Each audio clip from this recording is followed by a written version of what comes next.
want to get your thoughts now on the president hosting Saudi Crown Prince Mohammed bin Salman in Washington this week. It's caused a lot of controversy, especially since US intelligence said that the Saudis approved the murder of Washington Post journalist Jamal Khashoggi. Mick, I'm going to give my thoughts on this later in the show, but do you think the criticism that's been aimed at the president over this in the past week has been warranted? No, I don't. I think if there's any criticism, it was the one line that Trump used that said that MBS didn't know anything about it. I think our own intelligence indicates that's inaccurate. But that one line aside, I have absolutely no difficulty with the president treating Mohammed bin Salman as the crown prince of Saudi Arabia. Look, this is the real world, Caroline.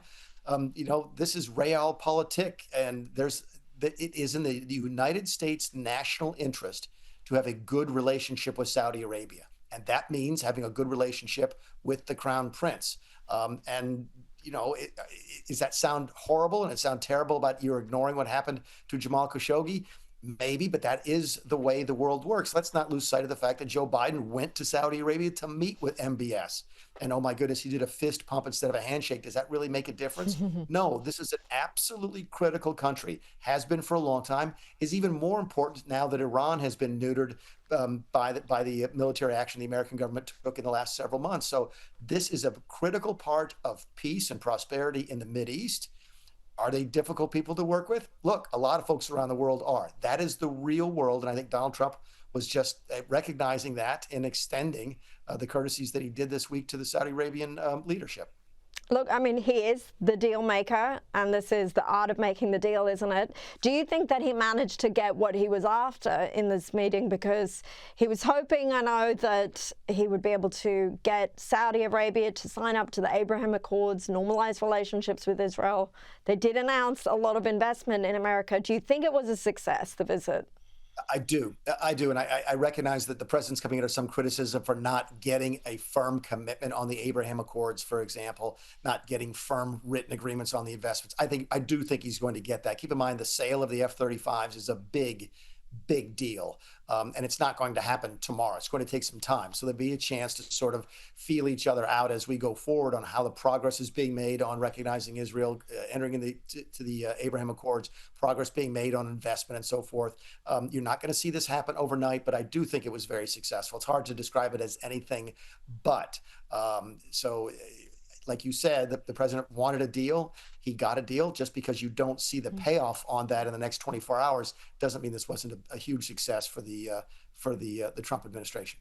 Okay, well, that should be good news because we want there to be peace in that region, and we want a good relationship, as you point out, with that country. The president has also confirmed he is set to meet New York Mayor-elect Zohran Mamdani tomorrow at the White House. And he's labeled him again the communist mayor of New York. Mamdani spoke to the media about his upcoming meeting with the president. Take a look. No matter what someone describes me as or how someone wants to speak about these policies, the important thing is that they may care about the city. And I know that with the president, there is an opportunity to make the case for New Yorkers, and I will make that case to the president. I'll make that case to anyone in this country that can help New Yorkers. Mick, Trump has had a lot of harsh words to say about Mamdani, but how do you think their meeting will go when they actually come face to face?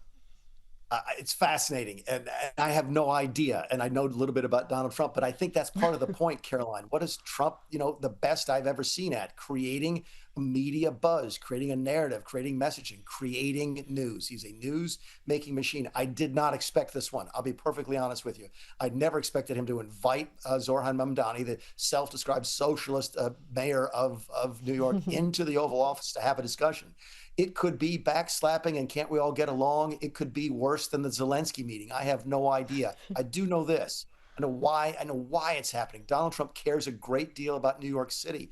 I think folks, especially overseas, don't realize he is a New York City boy. He cares about the city where I'm sitting right now. And he wants to know more about this Mamdani guy, and he wants to meet him face to face. So look, anything literally could happen. They could end up shaking hands and hugging it out and working hand in hand going forward. I have no idea. They could end up in fisticuffs. That's a little bit of an exaggeration, but not much. It's going to make for must-see television, which my guess is why it's happening. Yep, you're absolutely right. It will be fascinating to see, and that unpredictability is why we love watching Trump so much. Mick Mulvaney, thank you so much for joining me. Thanks, Caroline.